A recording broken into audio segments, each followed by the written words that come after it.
How to fix Fortnite Unavailable on Epic Games Launcher.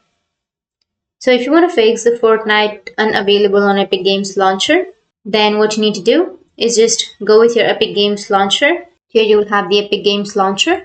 Right click on it and then go with Open File Location. And here you will have the file location. So you need to again right click on it and then go with the Properties. Under Properties, you need to go with Compatibility, and here click on Run this program as an administrator and click on Apply and then go with OK. And after that, you just need to simply open up your Epic Games, double click on it, and it will start.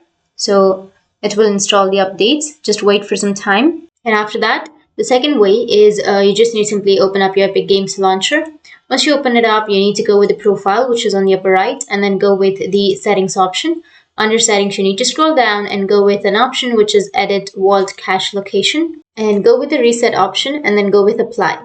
Once you've done that, your problem might be fixed. But if that doesn't fix your problem, then you just need to simply go and remove the Epic Games. Once you've removed, you need to go with the Windows, right click on it and go with run. Now here you need to type percentage local app data percentage and hit the enter. And here you need to find the Epic Games file. Here you will have the Epic Games and here you will have the Epic Games launcher.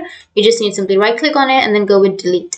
But if you're not being able to delete it, then make sure that you've removed from the hidden icons. Make sure you click on the Epic Games and then exit. Once you've done, then you'll be able to delete those files. Once you've deleted, your problem might be fixed. But if that still doesn't fix your problem, you need to uninstall the Epic Games launcher and then again install it and restart your device. And after restarting, your problem will be fixed. So that's it. And if you have any questions, feel free to comment below. Thanks for watching.